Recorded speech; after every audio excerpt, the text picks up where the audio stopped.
listening to the Podcast Advertising Playbook, your resource to better understand and execute successful podcast ad campaigns. Hello and welcome to the Podcast Advertising Playbook. I'm your host, Heather Osgood, and I am joined today by Idil Cakim. She is the Senior Vice President of Research and Insights at Audacy. Idil, welcome to the program. Hello, and thank you for having me. So if folks haven't heard about Audacy, obviously Audacy is a very large organization, but tell us a little bit about Audacy and how Audacy moved maybe a little bit from your radio roots into the podcasting space. Sure. Audacy is the second largest broadcaster in the United States and a large media and entertainment company with a wide podcast network. We also stream our radio content. So we're in both radio and digital space. Some folks may remember Audacy as Intercom. We rebranded about 3+ years ago. We are audio, audacious, and we're all in this Audacy together. That's how the name goes. Nice. I've never heard that. That's very cool. That's the story. Yeah. I like it. I like it. So how long have you personally been working in the podcast space? So I've been with Audacy close to 5 years, and podcasting came and went. I think back in the day when we were working on blogs, I'm very excited about blogs.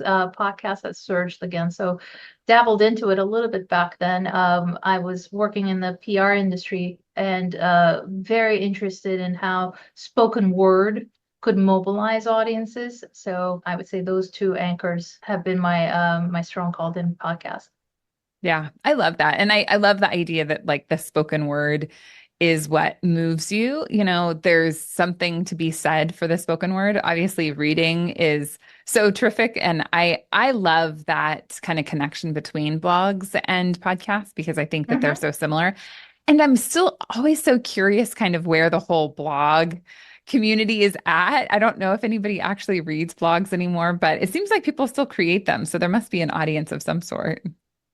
Well, you know what happened? They became publications, digital publications. Right. I mean, if you think about it, Huffington Post started out as a blog, but it's a formidable publication. And TechCrunch, those were all little blogs. And we were just chatting about this, right? The more things change, the more things stay the same.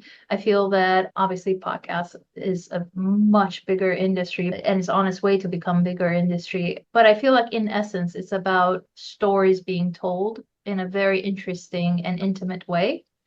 So in essence, maybe it's the same. Yeah. No, I totally agree for sure. I love that your role is in that research segment because when we're putting together campaigns, obviously the effectiveness of campaigns is so important. And we want to make sure that we can kind of see it from start to finish and see the direction a campaign is going to go in. And I know that especially for advertisers, they can be a little bit nervous getting into the space and kind of unsure about how to navigate it. Talk to us a little bit about your role in research and some of the projects that you've been working on. Sure. So my team works on mostly from the pre-sales aspect of the chain. So when a client comes to us, whether it's an agency or an advertiser, and says, I want to be in podcasting, but I don't know just how, or I think I would be good for these types of titles. Can you show me the audience for it? That's when we come in to pressure test those ideas and to expand their horizon a little bit. We always start with the audience. What are they doing? Where are they consuming? What kind of podcasts? What kind of titles? In what part of the day? Because we know well that people, especially with podcasts, it's so ritualistic and it's so personal. What you might choose for your morning and your commute might be different than what I do, and we may have a demographically very similar profile. So it's really important for us to look into the psychographics of the audience as well and come up with the best fit list of podcasts that we offer. And then, of course, our teams are experienced in advising on different implementations. Is it a host read? Is it going to be a segment, a sponsorship? There are different interests, a dynamic ad. There are many different interesting ways of bringing the brand into those intimate moments between the listener and the host in a meaningful way. Yeah. I love that you're talking about psychographics because I think that when we look to target, oftentimes, and I mean, I've been into so many of these conversations where a brand will say, well, our target audience is women between the ages of 25 and 35.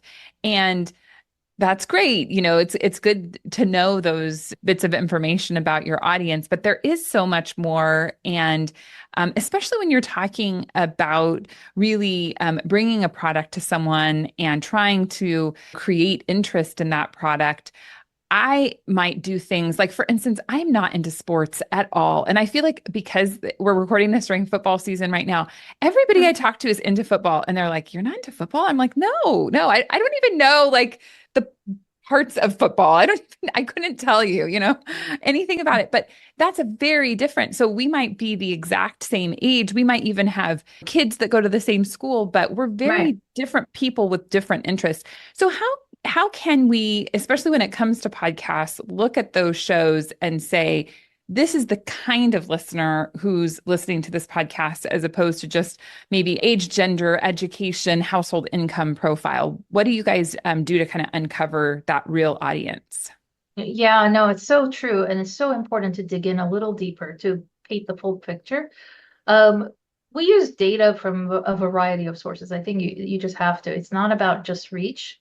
So with podcasts, it comes a lot of questions around how many people I'm reaching and what is the incidence of this audience in there? Like how many of those working moms are listening to this podcast? And we try really hard by using either industry currency data. I'm going to get a little technical for a second. I mean, we're lucky enough to have access to Nielsen insights and insights from MRI, Triton, and we bring a blend of that. But what also I think sets us apart is our own research, where a few years ago we did a study called Audio Rituals, where we discovered that people were organizing their day around listening, audio moments. And it really tells us who you are if we can get into your podcast list. Like if you are, someone who is listening to comedy during the day, but then switches to true crime during me time at night, what does that profile look like? We've mapped these rituals, audio rituals, to brand searches our audiences conduct. So we now have a profile of brands, our audience, and their preferred podcast titles. Hmm. So there are insights that we can bring in like that, and we always use multiple sources to paint the full picture. But it's really about who's this audience demographically? What are their attitudes towards shopping? What are their attitudes politically? What are their hobbies? What is their lifestyle like? Do they donate? Do they invest? And then paint a fuller picture of the audience to offer the best combination of media choices. And then also to advise on the creative, right? So what will resonate most with them? And we find that getting, especially with podcasts, it gives us so many opportunities to be in the moment when they're deeply thinking, deeply paying attention, but also it behooves us to serve something very meaningful into that moment very authentically. Yeah, that's amazing. I love that you're able to do that level of research. And you guys recently published the podcast playbook, which is really a great piece that you put together to help buyers navigate the different options. And you even have a glossary in it. Tell us a little bit about that project and kind of, where that came from and what some of your findings were in that. Definitely. So I think it came from, us having so many conversations with our business audiences, with agencies, with advertisers, and closely tracking the marketplace to know that folks still needed a how-to. Hmm. And it, I think, speaks to the growing maturity of the space. And then we worked with our digital team to put the details together as to, what questions would be most critical, what were they hearing the most, what would be great to clarify, what's a dynamic ad insertion. So we came from a place where we said there are no silly questions, there are no simple questions, or let's just put it all on the table and find easy to communicate ways to relay these how-tos. And I find usually that it's fine to give numbers to people and open their eyes to opportunities in the marketplace, but it's also super helpful to give how-to guides to allow them to go back to their desk and do something about it. Hmm. So that's where it came from. That was the impetus. And I'm so glad that you enjoyed it as a practitioner. And I hope the others felt the same way. Yeah, I think to me, one of the things that is difficult about podcast ads is that it isn't super straightforward. Yes, there can be straightforward buying methods, right? So you can very easily buy programmatic. You can go onto platforms and select your audiences and make your buy and execute it in that way. But if you're just buying programmatically, you're missing out on so much opportunity within the space. And it is really important to understand. I think just the levels of opportunity that are within podcasts. And I really appreciated that you guys outlined different types of ads that were available. Can you tell us a little bit about, I know like some of the things that you have in here are just like the standard placements, but also like a presenting sponsor or like a custom segment, a bonus episode. There's several in here, and obviously we're not going to talk through each of them, but tell us a little bit about how those opportunities can kind of work together for an advertiser and why they might want to consider so many different choices. I think you said it so well, how they might work together. And I think they have to work together. In one way, it has to be a cohesive plan. But let me take us back to the initial challenges of, getting into the podcast space. There are a lot of questions about scale and Hmm. about impact, both of which can be achieved. And scale and impact. So you have to have a plan. You have to come in planning to reach the right audience in the right way. So it could be programmatic to gain some momentum, but then going really deep with some host reads and a sponsorship that aligns the brands of the podcast environment and the advertiser brand together.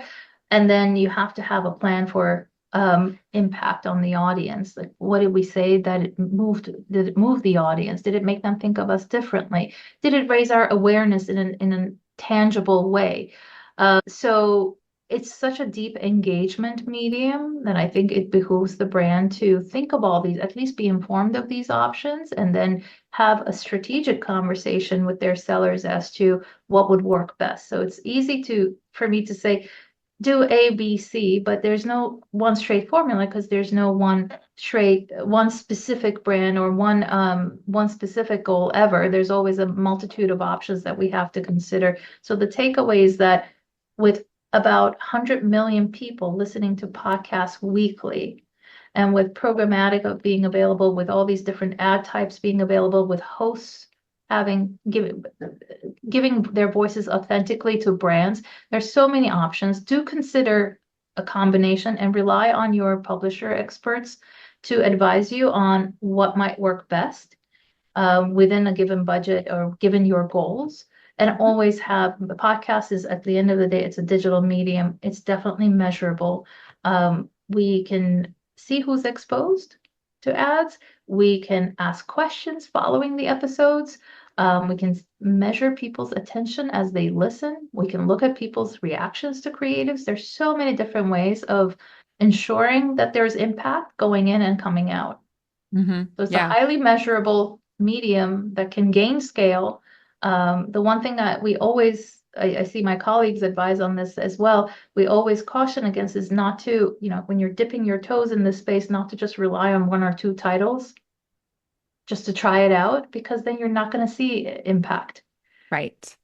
Right. Unless you're going big with just one big name, that's possible too. But invest in a way that's measurable. That's what I'll leave Mhm. you with. I love that. Yes, I think that's so important.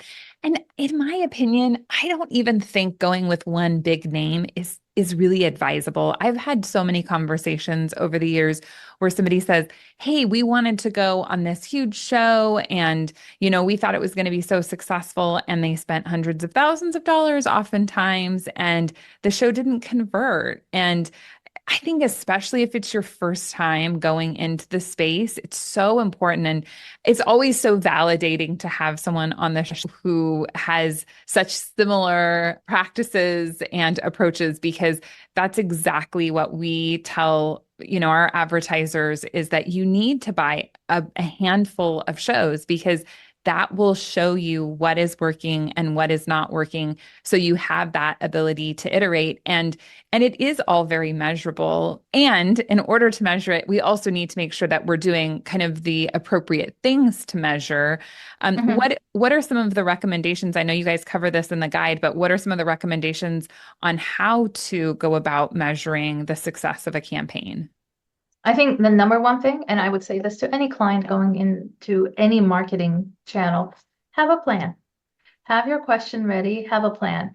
Why are we doing this? What is the end goal? What is the KPI? Is it awareness? So pressure test if the solution is right for you, or is it intention, or is it conversion? Are we leading people to a store? Are we leading people to a website?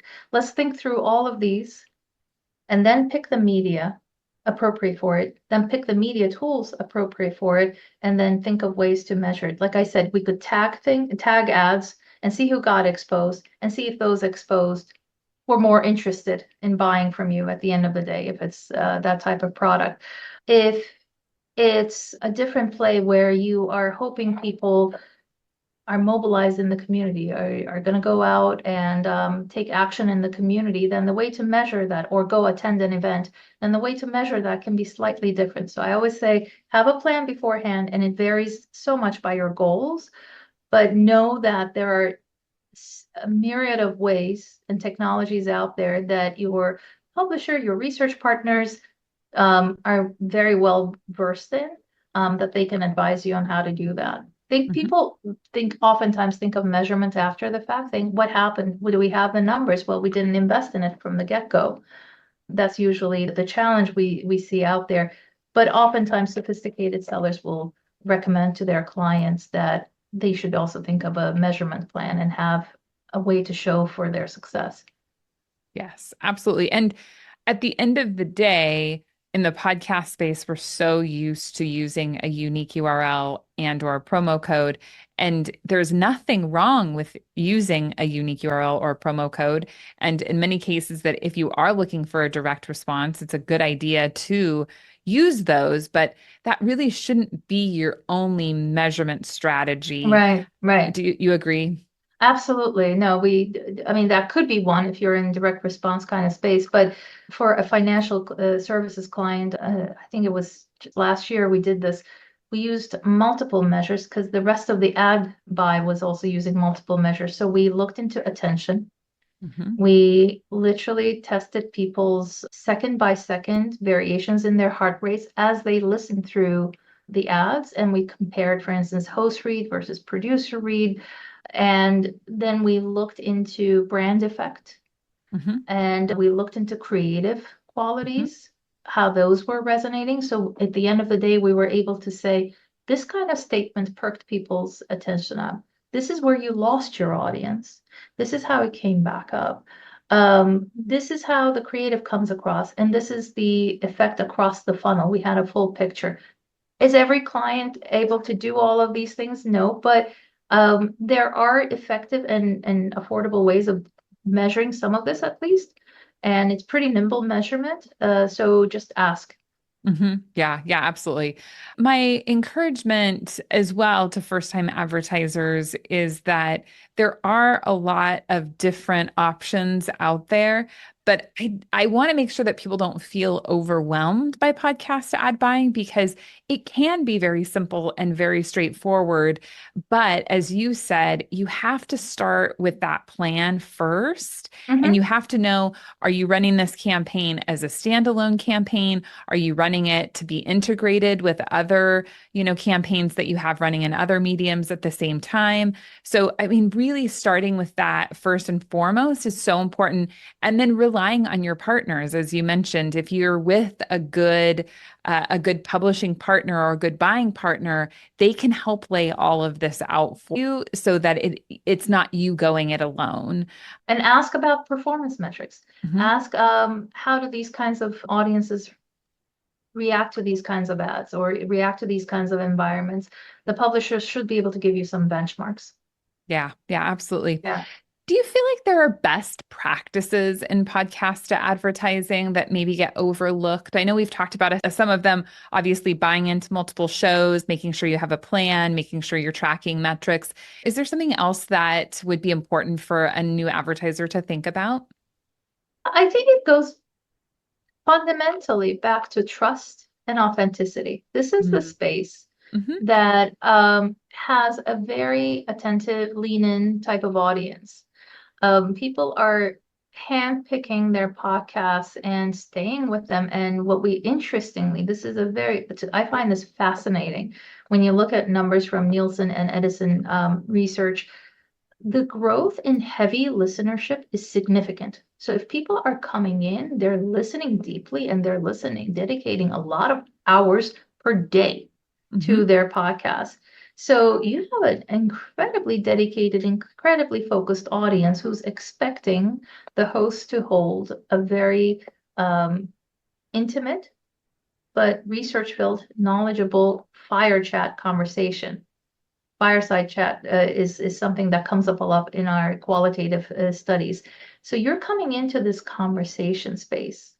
You can't be disrupting it to get attention. You have to join it in a very meaningful way. So if it's a host recommendation, it has to be authentic. The host has to have some sort of knowledge and experience with the product, and so that they can authentically recommend it. That's the best. Or if they're reading it, they have to find a way to relate it to their audience, which they are pros at. But that relatability will increase trust and credibility. And I feel like these are very intangible values, but they have tangible outcomes. If Mm-hmm. it weren't for that trust, then it would be just an interruption in the listening experience. But I think if I could part this advice with anyone who might be listening to us later, and know that you're coming into a conversation that's really intimate, that's chosen, that's high attention holding, and contribute to it with meaningful information. I absolutely love that. I feel like you just articulated that so well. And as you were talking, I love the fireside chat analogy that we do talk about in this space. But I love that. And I love this idea of just picturing people around a fire and having that one person walk up that totally disrupts the whole conversation, that you're like, gosh, why did that person come? I wish they would just be quiet. Those are the types of situations where people aren't necessarily looking at that person and thinking, oh, yeah, tell us what you have to say. It's more like, hey, get out of the conversation. We were here, right? And if you think about it from a brand perspective, how are you joining the conversation? Yeah. That's so, so powerful. Now, one of the things you said that I'm really fascinated about, I'm certainly not a researcher, is that people are coming in and we're increasing in heavy listeners. I have an opinion on podcast listening that I'm curious if you share. So I've been in the industry now for almost 9 years, and it seems to me like the amount of listeners overall increases. And so each year, like when Edison Research comes out with their studies, they say, oh, yeah, more people in America are listening to podcasts. And I am specifically talking about the US. I know Edison Research does a lot of global studies, but in the US, every year it's like, oh, yeah, more people are listening to podcasts. But when you get down to the core number of people who actually listen to multiple shows per week, it's usually in that 30 to 40% range. And that number doesn't seem like it has varied much in the past, several years.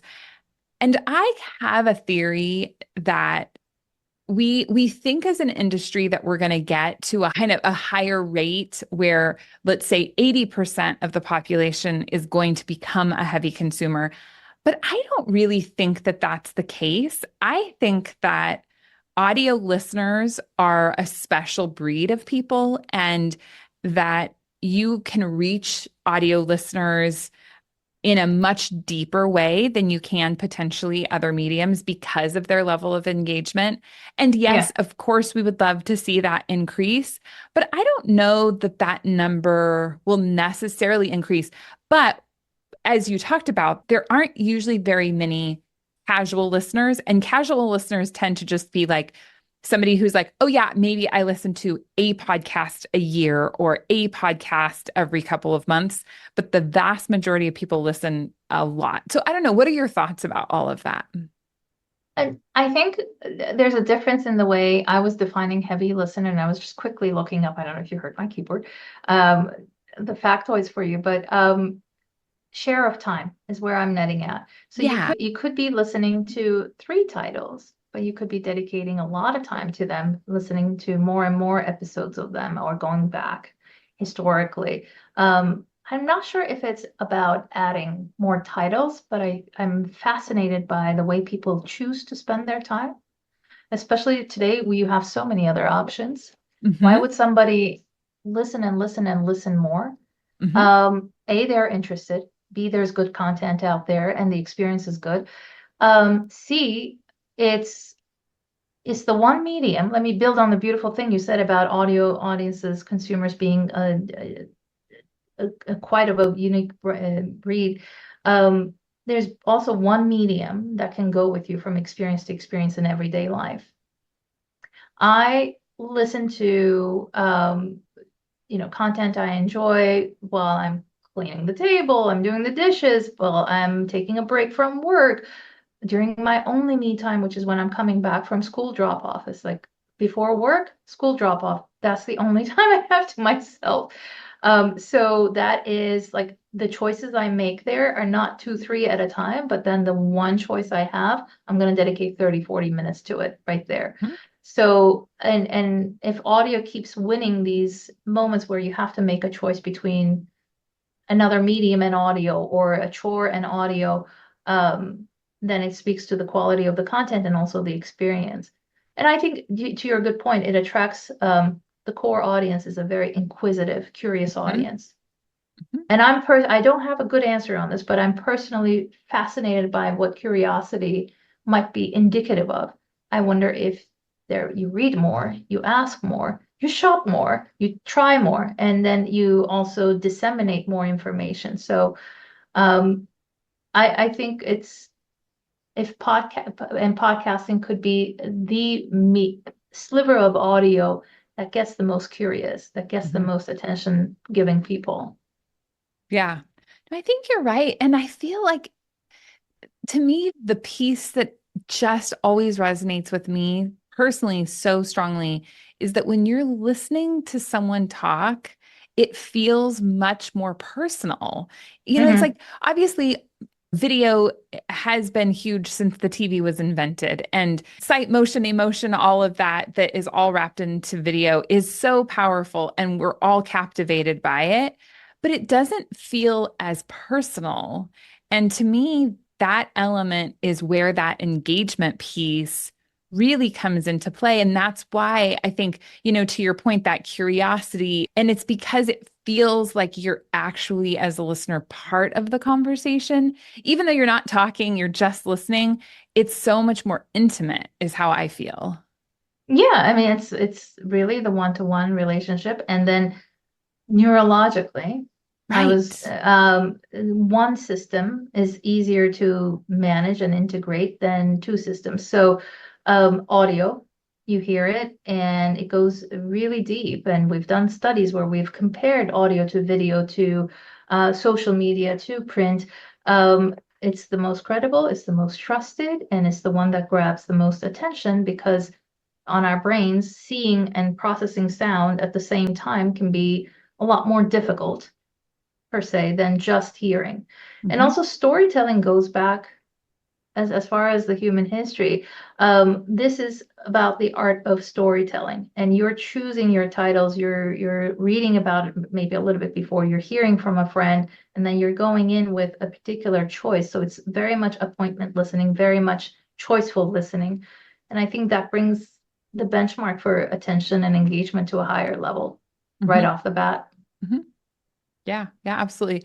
So I was really fascinated that about 10 years ago, you wrote a book about word of mouth advertising called Implementing Word of Mouth Marketing. Um, I have always really thought of podcast advertising as being word of mouth. Mhm. I know in my early career when I sold radio, I remember going into businesses and having them say, advertising doesn't work, just word of mouth. That's the only thing that works is word of mouth. And I remember saying, well, if there was a way that we could quantify word of mouth, wouldn't that be powerful? And I feel like that's kind of where we're at right now with podcast advertising. What are your thoughts? I think it's always blended. And yes, word of mouth is super powerful. When you ask people, how did you hear about this and what was most impactful? Friends and family is a decent contender to what a brand might put out there as advertising. But there are also studies, and you might notice from this experience as well, that advertising informs word of mouth. And when we look at audio, when we look at local radio, when we look at local news radio, sports radio, when we look at podcasts, local, national, we see that people will listen to ads intently because if it's local, for instance, they feel like they're advocating for the local business Mhm. and they are getting informed about what's in their town.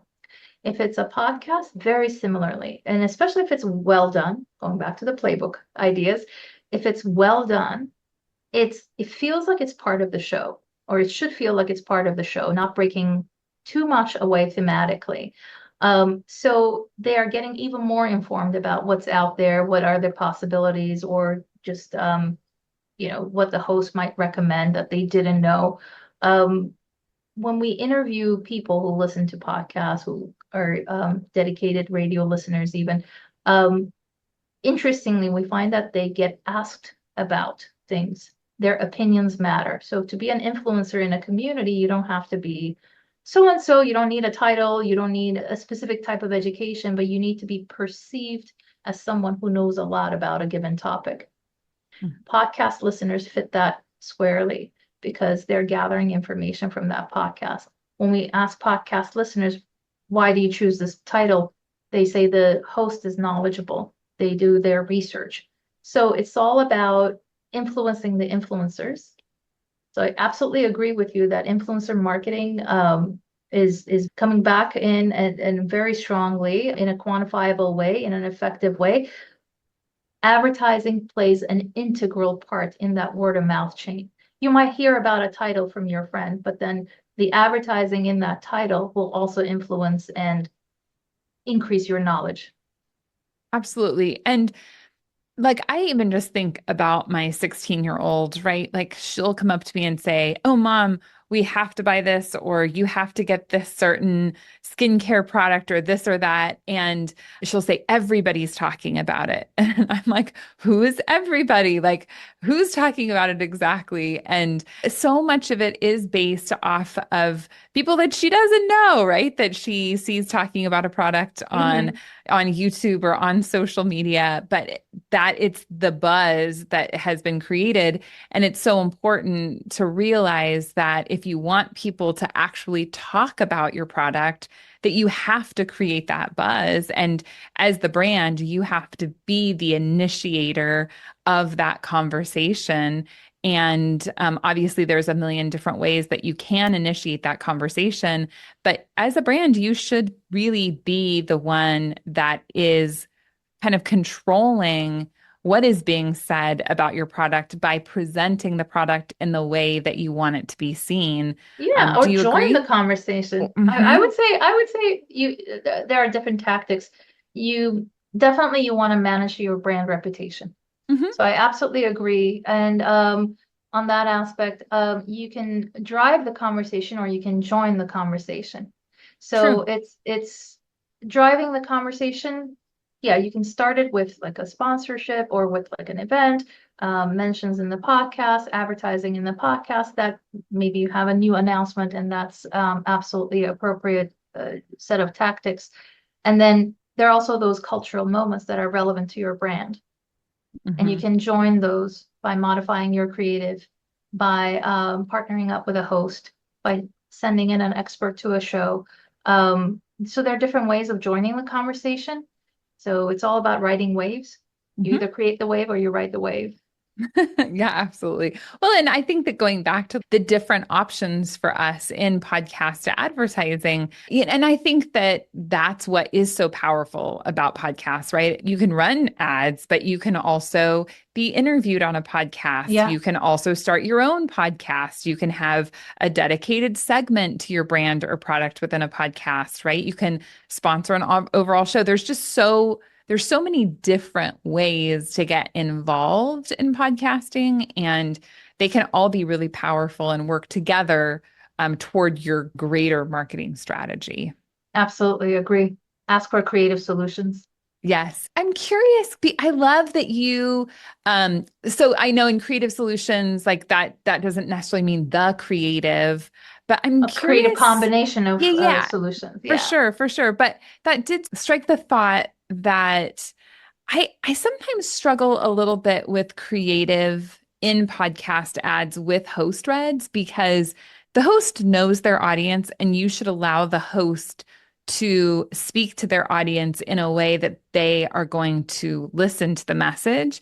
And I think that that goes back to joining the conversation, right? Like if you as a brand give your podcast host something that is so scripted and so far off base to how they typically might relate to their audience, it's in a lot of ways you're missing the mark because you want that host to present your product just the way they present the rest of their content so people pay attention. But what role do you feel like creative plays in podcast advertising? And how can we manipulate that? I think it's similar to any other medium, but you made a very good point about staying within the topic area and within the voice of the host. Mhm. So it's very obvious if someone, I'm not putting my finger on any host or any show here, but it's very obvious to the audience. The audience usually detects this very well because of sonic cues. When somebody is given a script, it's their job and they're reading it. Mhm. And when someone is excited about that or has shared that experience and it's a relatable thing to them, their tone changes and the way they act it out is different.